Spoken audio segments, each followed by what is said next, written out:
Well,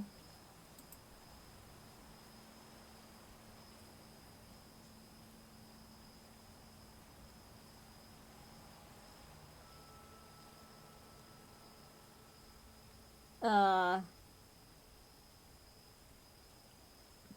I don't know what happened. Yeah, it's here. Yeah, hold on. My internet kinda died for no reason at all. And I don't know why. So, just in case there was a desire.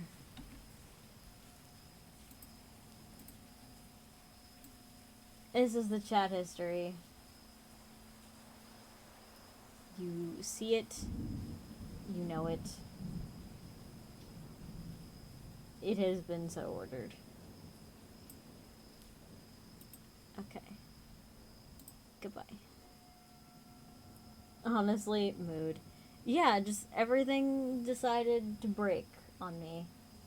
And I don't understand why.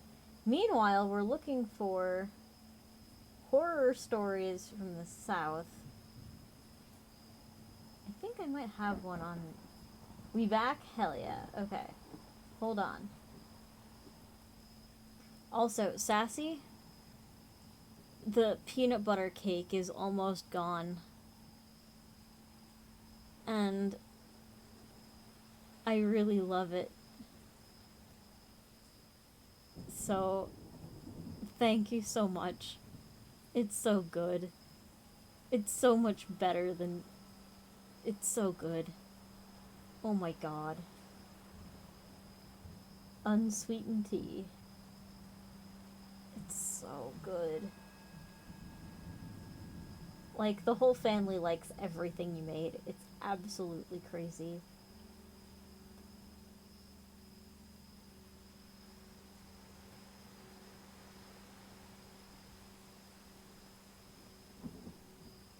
Gotta keep Wolfie fueled. Aw, you're too sweet. Alright, so y'all wanted Florida.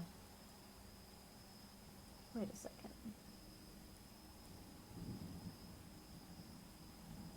There is such a book called Spooky Florida. What the I'm a little mad that it's not listed. What the? Hold on. Spooky Florida. Nonfiction. Okay.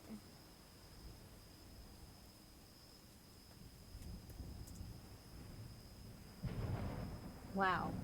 It's not here. I'm glad your mom liked the strawberry one. That and the fudge were the ones I was most worried about. Oh no, don't worry.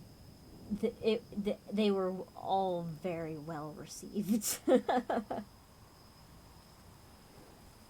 I I was eating the crap out of the peanut butter cake. I liked the white chocolate coating the peanut butter, the egg.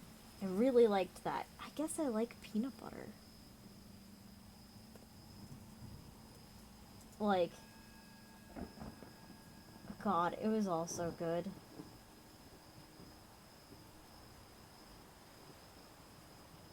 Well, I know it's not my internet that's slow.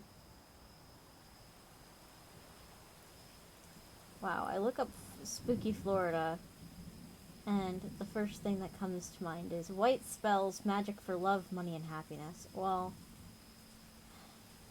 this you don't do search terms, do you? Okay, here we go. I found some Florida. Uh,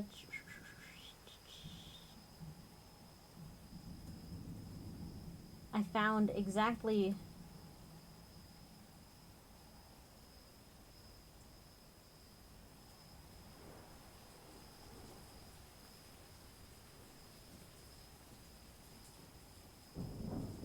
Okay, here's one. It's called Roses, from St. Augustine. Augustine? Augustine. Augustine? Augustin? St. Aug, Florida. In the end, what enraged him more than the love affair itself was the way they assumed he had the intelligence of a wooden post. Did they think he wouldn't notice the way his wife lit up whenever his first officer entered the room? Or the way the first officer followed her with his eyes? Obviously, they thought he was too stupid to realize how they both just happened to disappear at the same time, and that when they reappeared, she was glowing and his uniform smelled of rose perfume. It was infuriating. His father had warned him against taking such flirtatious, pretty women to wife. She would stray, he said, and, devil curse him, his father had been right. And his men were laughing at him behind his back. They knew what was going on. Oh, yes, they did. He was laughing stock because of his wife and his first officer, and it was going to stop tonight. He would make sure of it.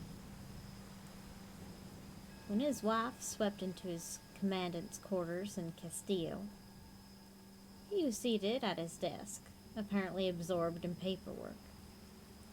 She'd been pouting for days, ever since he had sent his first officer to the Caribbean, with an important commission that would keep him away from the Castillo for more than 2 years. She flounced into a chair and glared at him in petty anger. "Well," she said peevishly when he refused to look up. He glanced at the door and nodded to the night guard who stood there. The man tactfully withdrew from the room, closing the heavy door behind him. He leaned back in his chair, his nostrils twitching as the cloying scent of her rose perfume filled the room. "Well, my dear, it seems that we are at an impasse," he said. "I'm happy working in this new world, but you're not happy living here. Or should I say, you're not happy here, living with me." His wife looked up sharply, going a little pale at the tone of his voice. She searched his eyes, trying to see what, if anything, he knew about her and her lover. "What nonsense have you gotten in your head?" she asked, trying to sound playful and failing. "I'm perfectly happy here with you." "You've not seemed so this last few months," said the commandant. He rose from his seat and beckoned to his wife. "However, perhaps the surprise I have for you will mend matters. Come, walk with me." "A surprise for me?" asked his wife, half delighted and half suspicious. She rose with a dubious smile on her red lips, and he bowed her through the door into the outer chamber, where the night guard stood to attention.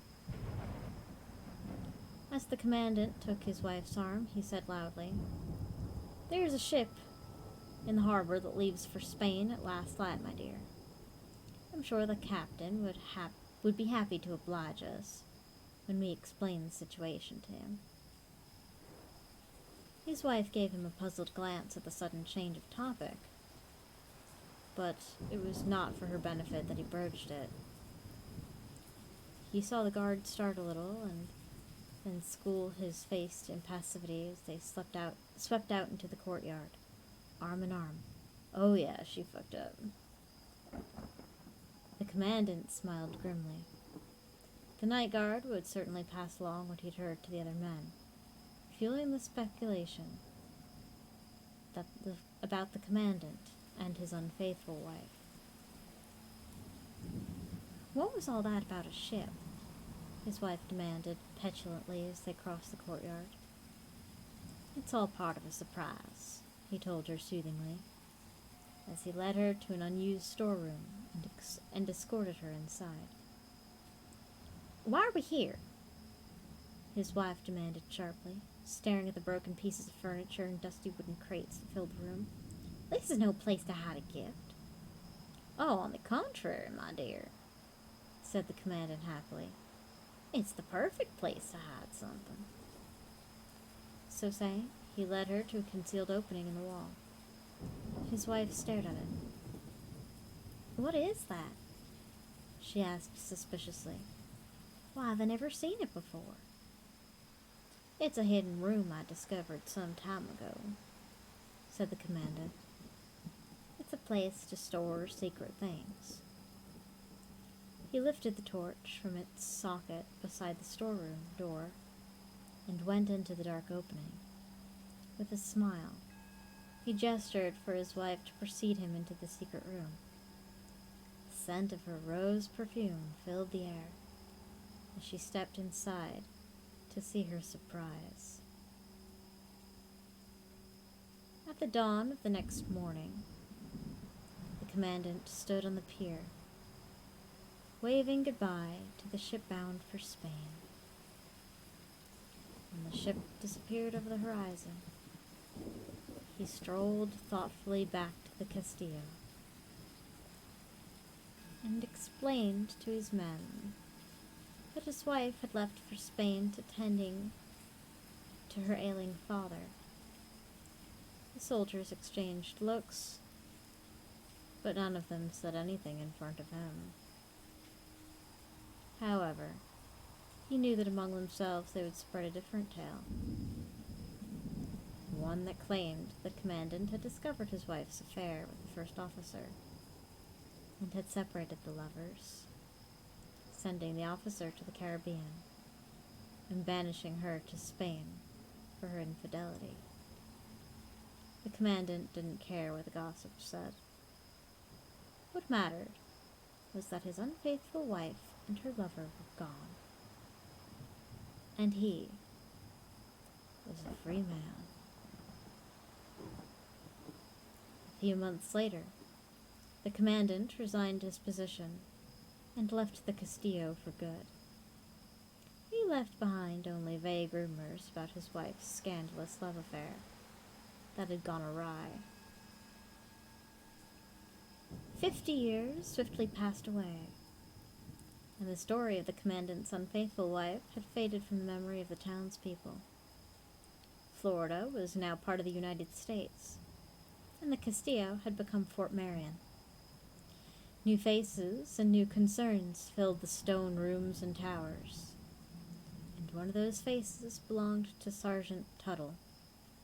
On this particular day, his main concern was moving some old cannons around the upper gun deck. Not an easy task at the best of times. "Heave!" he told his men. "Heave!" They answered, doing so. Crash went the cannon, right through the floor. "Holy Moses!" shouted Tuttle, staring down into the huge hole that had opened in the floor of the gun deck. He could barely make out the cannon at the bottom amidst the dust, debris, and filtered sunlight. "What a god-awful mess! You men get down here right now," he added, pointing to the two men closest to the stairs. The men hurried down the stairs and into the room below the gun deck, only to find it devoid of debris. There was no mess, no cannon, no dust. Nothing was amiss. The men stared wide-eyed at each other, and then checked the adjoining rooms. Still nothing. Where was that dang blasted cannon? The two men ran back up to the gun deck to inform Tuttle of the disappearing cannon. The sergeant, still staring down the hole, commented that it was taking his men far too long to appear. He jumped a mile when one of them spoke at his elbow. "Sarge, we can't find the cannon," the man reported. Tuttle jerked upright and whirled around. "What do you mean you can't find the cannon?" he roared. "It's right there." He gestured at the hole. "It might be right there," said the man, quaking but defiant, "but it isn't down there." He gestured to the room below. The two men dragged Tuttle downstairs and showed him the empty room. By this time, most of the men working on the gun deck had followed them downstairs, so there was quite a crowd, when the sergeant pronounced, "There must be a sealed chamber behind that wall. Man, we need pickaxes and sledgehammers." Immediately, the soldiers dispersed to locate the requested tools, and several men were hammering away at the coquina wall with a will, speculating between blows about the reason the newly christened cannon room had been sealed. As the first hammer penetrated the secret room, the air was suddenly filled with an overwhelming scent of roses. A moment later, the hole was big enough to peer inside. The men ripped away at the hole until there was room to enter the hidden chamber. Grabbing a lantern, Tuttle stepped into the secret space, followed by his men. There, amidst the dust and rubble, stood the fallen cannon, and behind it, chained to the wall, were two moldering skeletons. One still wore the decaying remains of a first officer's uniform. The other still smelled faintly of roses.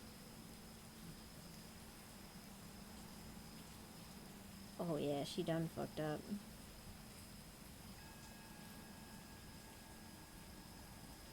She definitely screwed up.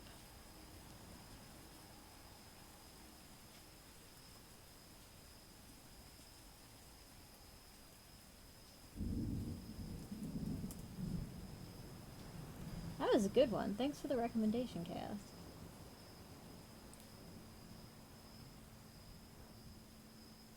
Hold on. I'm trying to find if I can get